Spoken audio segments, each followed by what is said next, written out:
انتوا شايفين احنا بنركب الفرامل، هنركب فتيس الغرس. ده اسمه فتيس غرس.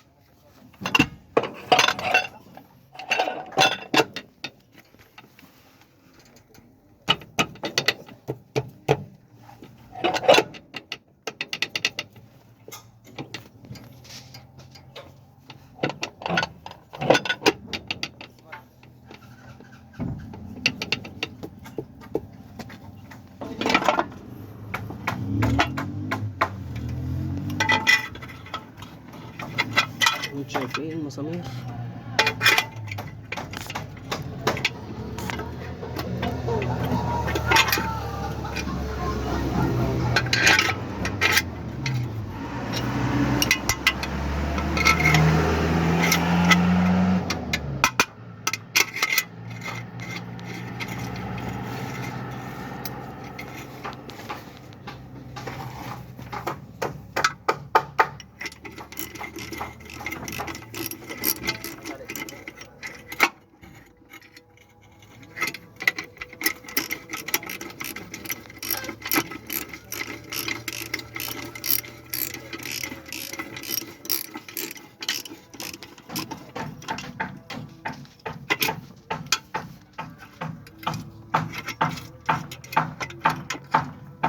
شايفين هنقرب عليه جامد.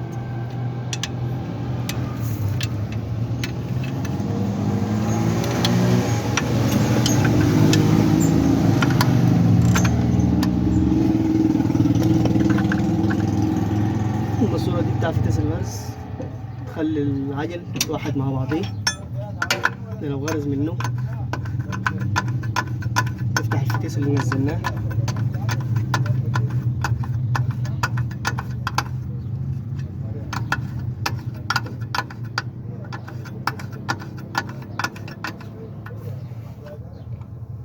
ده المسمار القلاش، ده اللي مشغل الفرامل.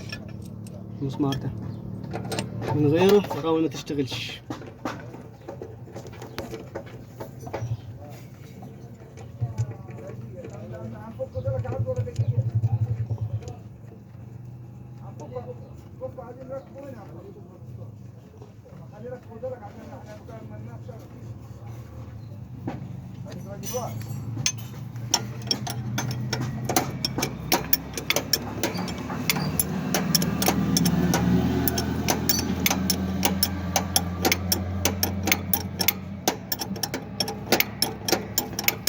كده لقينا على الفرامل. كده الفرامل خلص من ناحيتين. ولو عجبكم الفيديو ما تنسوش الاشتراك في القناة وزر الجرس.